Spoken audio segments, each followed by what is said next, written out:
자, 그러면은 이번에는 그 탄수화물에 대한 기초 지식이라든지 그런 것에 대한 정리가 아니라 교재에서 나오는 탄수화물을 한번 정리해 보도록 하겠습니다. 자, 그러면 제일 첫 번째 나오는 것이 탄수화물이란 무엇인가? 탄수화물 정의라는 것이 나오는데요. 이것은 뭐 기본적인 개념입니다. 그런데 여러분이 주의해야 될 사항들이 있어서 좀 말씀을 드리겠는데요.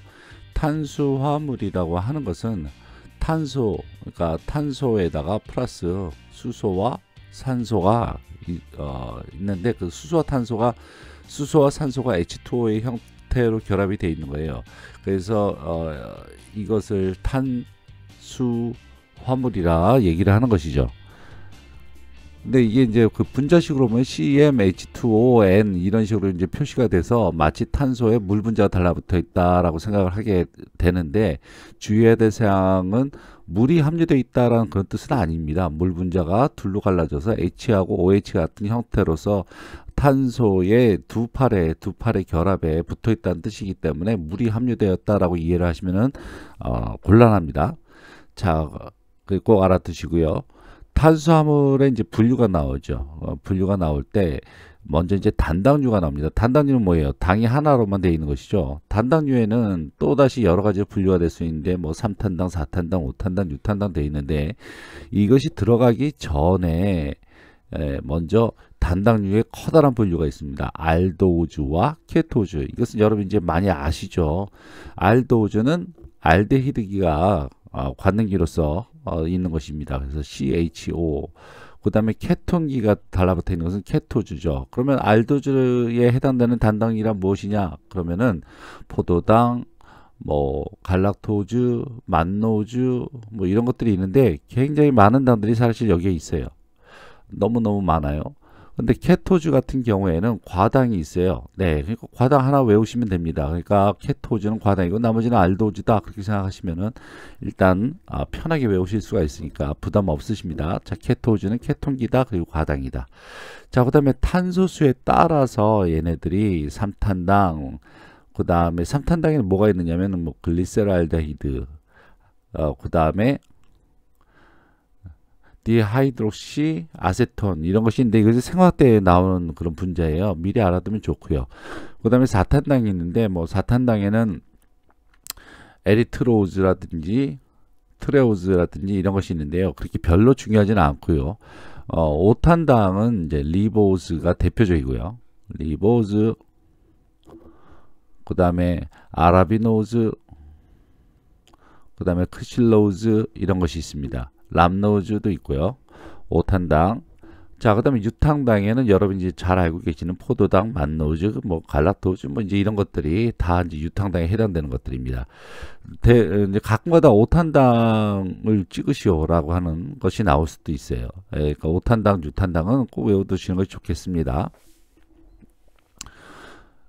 탄소수에 따라서 이렇게 3탄당, 4탄당, 5탄당, 6탄당, 그리고 6탄당에는 과당 들어가는 거 잊지 마세요. 과당을 5탄당이라고 생각하시는 분들은 많은데, 왜 그러냐면은 과당 이렇게 그 황구조 보면은 오각형이니까 5탄당이라고 생각하는 사람 많아요. 과당도 6탄당이에요. 그 다음에 이제 유도당이 나옵니다. 유도당은 대옥시당, 대옥시에서 DE라고 하는 것은 무엇을 제거하다, 그러니까 옥시를 제거하다. 옥시가 뭐예요? 산소잖아요. 그래서 OH에 붙어 있는 산소가 제거된 폼이에요. 그러니까 OH에 있는 산소가 제거된 폼 H만 남아 있는 거, 이런 것을 대옥시당이고, 여기에 해당되는 것은 무엇이 있느냐? 대옥시 리보즈, 뭐 람노우즈, 뭐 이런 것들이 여기에 해당됩니다. 그 다음에 알돈산이 있습니다. 알돈산, 산이잖아요, 산. 그리고 여기에 있는 이제 글루콘산이라든지 이런 것이 여기에 해당되고, 그 다음에 우론산이 있습니다. 유도당에는 우론산이 있는데, 여섯 번째 탄소에는 어떤 형태로 있죠? CH2OH 이렇게 되어 있어요. 그죠? 이것이 COH로 변형이 된 거, 이런 거 카르복실길로 변형이 된 거, 여기에는 글루크론산, 여기 대표적이고요. 그 다음에 갈락티론산, 이런 것이 우론산에 해당됩니다. 그 다음에 당산이라고 있는데, 이것은 첫 번째 탄소에 붙어 있는 CHO 알데히드기가 COOH로 변한 것입니다. 당산. 네, 여기에는 포도당산 뭐 이런 것이 대표적인 것이고요. 그 다음에 당 알코올이 가장 빈번하게 이제 나오는 부분인데요. 당 알코올이라고 하는 것은 CHO 알데히드기가 CH2OH로 변화되는 것이로서 솔비톨, 만니톨, 뭐 갈락티톨, 이노시톨, 뭐 에리스리톨 이와 같이 끝에 톨자가 붙어 있어요. 다음 전 당알코올을 고르시오 그러면 끝에 톨자가 있는지 없는지, 올자가 있는지 없는지 이제 그것을 보시면 될 것 같고요. 지금 제가 저 교재와 이제 문제 위주로 이제 나가고 있어요. 그러면 이양해 주시고요. 그 다음에 소당류는 뭐 올리고당류 뭐 그렇게 얘기를 하는데 가장 이제 대표적인 것이 이당류인데요. 이당류는 설탕은 글루코즈 플럭토즈. 그 다음에 메가당은 글루코즈. 그 다음에 유당은 갈락토즈 글루코즈. 이거 꼭 외우셔야겠죠. 이건 너무 기본 중에 기본이에요. 네, 2당류 이렇게 당이 2개 붙어 있는 거고요. 3당류는 뭐 당이 3개가 붙어 있는 거죠. 이거 대표적인 그냥 당 이름만 외우시면 돼요. 라피노즈. 그 다음에 4당류는 스타키오즈. 여기에 당이 무슨 당이 붙어 있느냐고 물어보는 문제집이 가끔 있는데요. 이것은 좀 너무 나가지 않았나 그냥 생각이 들고요. 그 다음에 다당류에는 두 가지로 크게 분류가 됩니다. 단순 다당이냐 복합 다당이냐. 단순 다당은 구성당이 그러니까 이것을 다당을 구성하고 있는 구성당이 한 가지 당으로만 되어 있는 것을 단순 다당류라고 그러고요. 그 다음에 여기에는 대표적인 것이 전분, 뭐 덱스트린, 그 다음에 셀룰로즈, 그 다음에 글리코겐, 글라이코겐 그렇게 하기도 하고요. 글리코겐은 동물성 다당류죠. 동물성 단순 다당류입니다. 그 다음에 복합 다당류는 구성당이 한 가지가 아닌 것이겠죠. 당연히. 네, 여기에는 뭐 헤미셀룰로즈, 그 다음에 대표적인 것이 펙틴, 그 다음에 알긴산 뭐 등등이 있습니다. 히아루론산 이런 것도 있어요. 그럼 여기서 이제 펙틴을 제가 좀 더 설명을 드렸었는데요. 기억나시겠는지 모르겠습니다. 펙틴 같은 경우에는 주로 이제 과일을 구성하고 있는 당이죠. 과일을 구성하고 있는 복합다당으로서 이 펙틴은 과일을 구성하고 있는 복합다당이고 얘네들의 특징은 젤리나 잼을 형성할 수 있는 그런 능력을 갖고 있어요. 그래서 젤리, 잼 형성의 3요소 그러면 펙틴, 당, 산 이 세 가지 요소가 어울려 있어야지만 잼을 형성하죠. 이 펙틴은 그 과일의 숙성도에 따라서 몇 가지로 분류가 되는데요. 프로토펙틴, 펙틴산, 펙트산 이렇게 얘기하는데요. 펙틴산이 이제 교재에는 없는 경우도 많이 있어요. 그러니까 프로토펙틴, 펙트산 그렇게 생각을 하시면 될 것 같고, 이것은 영어로는 프로토펙틴, 펙틱 애시드 이렇게 이제 분류를 하긴 합니다. 프로토펙틴은 미숙한 과일에 존재하고 있는 펙틴의 형태이고요. 물의 불용성입니다. 그러니까 당연히 잼이 형성이 되지 않죠. 그 다음에 펙틴은 적당히 익은 과일에서의 펙틴의 모습이고 주로 젤 형성을 잘 일으키게 됩니다. 물론 산과 당만 있으면. 그 다음에 펙트산은 펙틱 애시드라고도 얘기하고 이건 너무 많이 익은 과일, 과숙 과일이고 수용성이지만 젤 형성이 되지 않는 특징이 있습니다. 그런데 이제 그 펙틴도 또다시 이제 두 가지로 또 나눌 수가 있는데 이 두 가지로 나눌 때 고메토실기 펙틴이냐 저메토실기 펙틴이냐. 이 메토실기는 CH3 요 기를 갖다 맥토실기라고 얘기를 하고 고메토실 펙틴은 몇 퍼센트 저 그 맥틸기가 7% 이상인 것을 고메토실 펙틴이라고 그러고 얘네들은 당과 산으로만으로도 젤을 형성을 잘하지만 저메토실기 펙틴은 7% 이하로 CH3기를 갖고 있는 것이고 얘네들은 당산으로 젤이 형성되지 않고 칼슘이라든지 마그네슘과 같이 이가 양이온을 첨가를 함으로써 젤이 형성이 되어진다. 네, 그렇게 정리를 하시면 될 것 같습니다.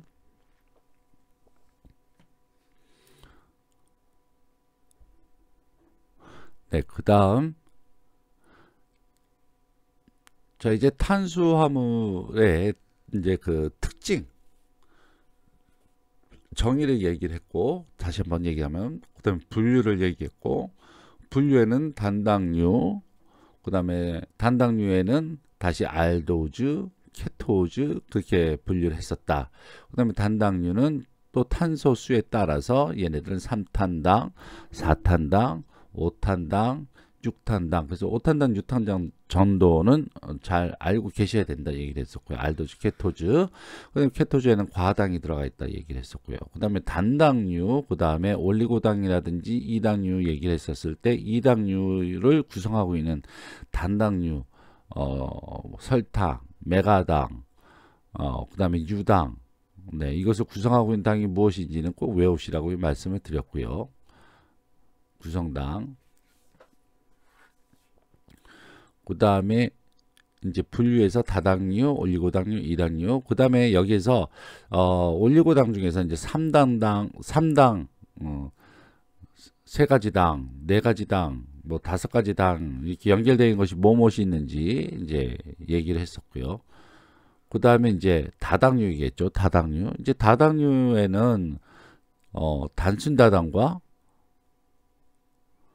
그 다음에 복합 다당 이렇게 두 가지가 크게 나눠진다. 단순 다당에는 뭐가 있다? 전분, 셀룰로즈, 뭐 글라이코겐, 뭐 덱스트린 이런 것들이 여기에 해당되고, 복합 다당류에는 헤미셀룰로즈, 펙틴, 네, 이런 것이 있다 얘기를 했습니다. 그리고 펙틴에 대해서는 좀 더 자세한 부가적인 설명을 했었고요. 지금까지 이제 흘러간 얘기입니다. 자, 그러면은 탄수화물의 성질을 한번 보도록 하겠습니다. 탄수화물 성질. 여기에 뭐 평광성 여러 가지 얘기가 있지만 여기서 아무래도 이제 부재탄소에서부터 모든 일이 시작이 되기 때문에 부재탄소 알고 계셔야 되고, 이것은 기초 지식에 있어서 많이 강조했으니까 탄소의 각 결합, 4개의 결합에 서로 다른 화합물이 다른 물질이라든지 화합물이 결합됐을 때 가운데 있는 탄소가 부재탄소라고 그러고, 얘네들은 광학적 이성질체를 존재하게 하죠. 네, 거울상 이성질체, 광학적 이성질체 이런 것을 갖는다라고 얘기를 했었습니다. 그래서 이와 같은 직세상으로 봤을 때 맨 위에 관능기라든 CHO, 맨 끝에는 CH2OH 갖고 있고요. 이 가운데 있는 4개의 탄소가 전부 다 부재탄소인데요. 대부분. 그럼 이 4개의 부재탄소, 위에는 이제 알도주겠죠. 거기에서 관능기에서부터 1, 2, 3, 4, 5, 6 이렇게 붙이게 되는데요. 그래서 2번, 3번, 4번, 5번이 전부 다 부재탄소입니다. 그러면은 이 어느 부재탄소 중에 하나가 서로 간에, 그러니까 두 물질이 있는데 부재탄소 중에 하나가 H와 OH가 서로 다른 방향으로 이렇게 붙어 있다. 그럼 이것을 에피머라고 합니다. 부재탄소 중에 하나가 OH가 서로 뒤바뀌어져 있는 거, 이것을 에피머. 그 다음에 총 이성질체 수가 나오는데요. 이성질체는 N승. 그래서 부재탄소가 N을 의미합니다. 그래서 만약 여기 있는 화합물 같은 경우는 부재탄소가 4개니까 2의 4성, 그래서 16개의 이성질체, 광학적 이성질체가 존재하는 것이죠. 자, 그 다음에 얘네들은 이제 이와 같은 이제 직세상 구조에서 여기서 이제 달라붙게 되는데요. 이게 직세상이 환구조로 이제 달라붙게 됐을 때 몇 번 탄소가 붙느냐면은, 지금 여기에서 이와 같은 구조로 이제 환구조가 되는데, 이게 1번 탄소가 바로 O 옆에 있는 것이 1번 탄소입니다. 그럼 여기 1번 탄소가 어디냐? 여기 1번 탄소, 요것은 5번 탄소예요. 그래서 1번과 5번, 1번이 5번으로 달라붙게 되는 것이죠. 그래서 저와 같이 환상 구조를 이루게 되는 것인데요. 케톤 같은 경우, 그러니까 케톤기를 갖고 있는 과당 같은 경우는 2번 탄소가 5번 탄소를 공격하게 됩니다. 그렇기 때문에 1번 탄소가 5번 탄소를 공격해야 됐을 경우는 육각형이지만, 과당 같은 경우는 2번 탄소가 5번 탄소를 공격하기 때문에 이와 같이 오각형 모습으로 되는 것이죠. 그래서 부재탄소는 과당 같은 경우에는 3개예요, 3개. 그런데 나머지 이제 알도즈는 4개고요. 네. 자, 그래서 얘들이 환구조가 이루어진 다음에 OH가 위로 가느냐 아래에 가느냐에 따라서 다시 또 이성질체가 발생하는데 이런 것을 갖다 아노모라고 얘기를 합니다. 아노모. 그래서 위로 갔었을 땐 베타, 그리고 아래로 갔을 땐 알파, 그렇게 얘기를 하는 것이죠.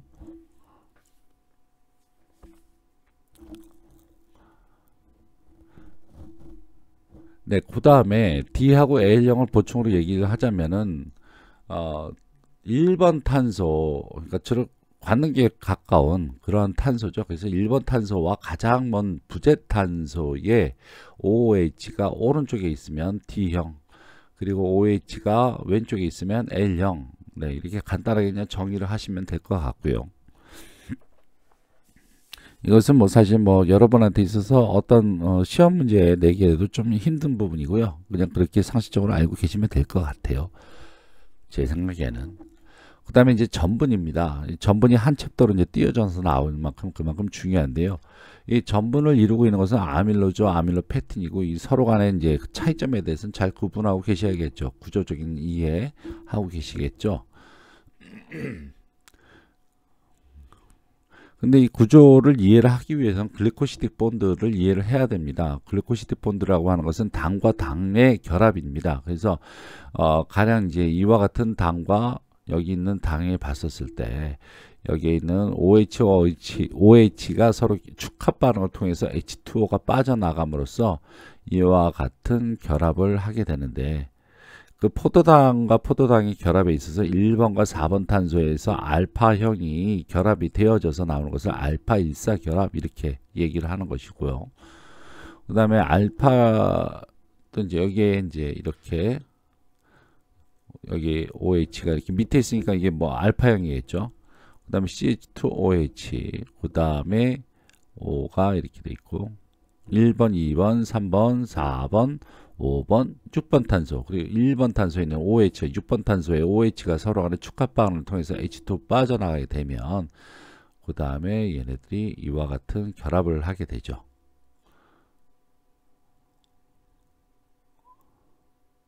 네. 이와 같은 결합 1, 2, 3, 4, 5, 6번 탄소와 1번 탄소 간의 결합입니다. 근데 알파형이니까 알파 16 결합이죠. 그래서 알파 14 결합, 알파 16 결합 이렇게 그 이해를 하고 계신다고 그러면 아밀로조와 아밀로페틴에 대해서 쉽게 이해할 수가 있는데요.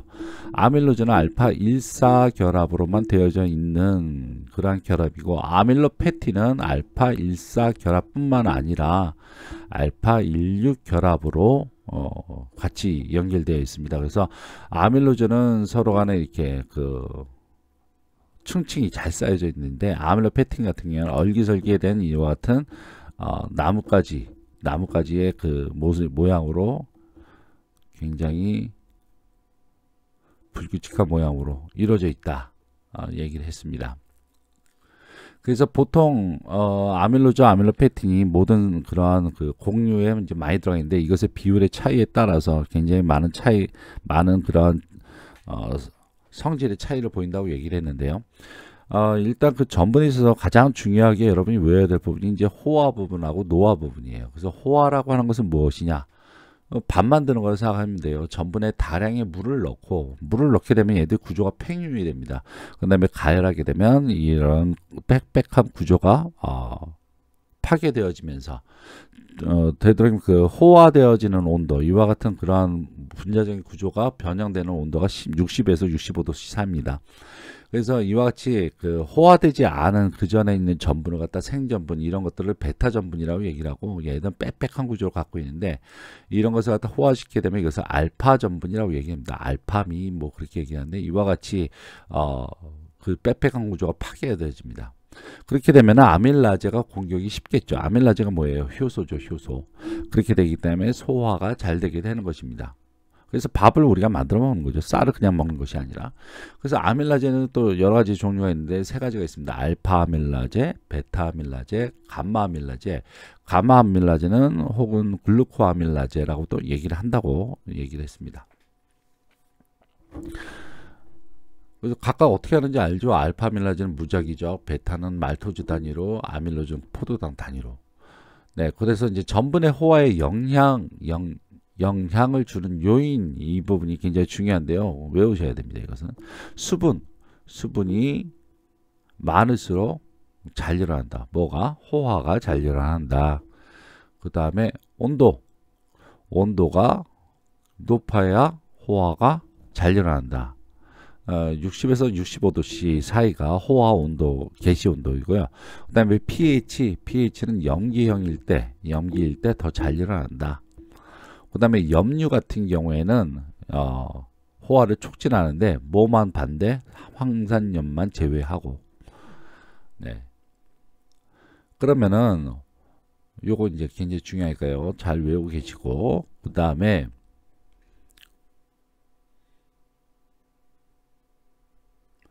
여기에서 X선 회절도 얘기를 잠시 하자. 그러면 이게 그 얘네들이 빽빽하게 쌀 전분이라든지 전분 입자기 같은 경우에는 X를 투과하게 되면 여러 가지 모양이 나타나는데, 호화는 V형이다. 꼭 외우십시오. 호화는 V형이다.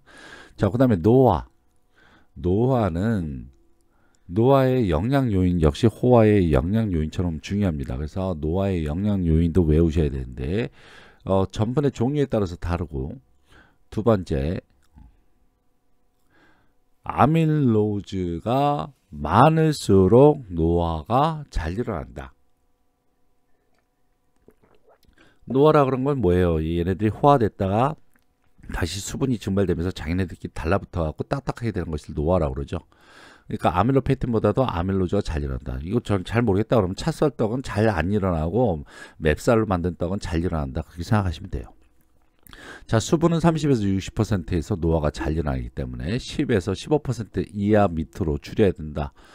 그 다음에 온도는 0에서 5도씨 사이, 냉장고 온도에서 가장 잘 일어난다. 냉장 온도에서 가장 잘 일어나기 때문에 0도씨 이하라 하든가 아니면 60도씨 이상으로 보관을 해야겠죠.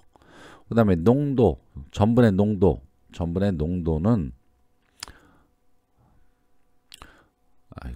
전분 농도가 높을수록 잘 일어나겠죠. 당연히.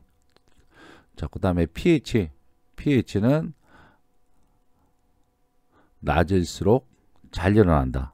노화는 호화하고 반대니까요. 그 다음에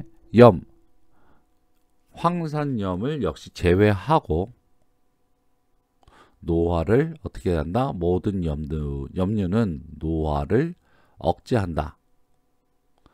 그 다음에 당은 집어넣으면 집어넣을수록 노화가 잘 일어나지 않는다. 네, 이렇게 해서 이제 노화에 대한 중요한 영양 요인들과 얘들이 어떠한 상태에서 어떻게 노화를 잘 일어난다, 억제한다 이런 것을 잘 보시고, 노화의 X선 그 회절도는 B입니다. B. 이것은 강의 시간에도 말씀 안 드린 것 같은데 한번 봐두시기 바라겠고요. 자, 노화에 관련된 식품, 굳은 빵, 떡, 찬밥 뭐 이런 것들입니다. 굳은 빵, 굳은 떡, 찬밥 이렇게 생각하시면 되고, 그 다음에 이제 호정화가 하나 더 나오는데요.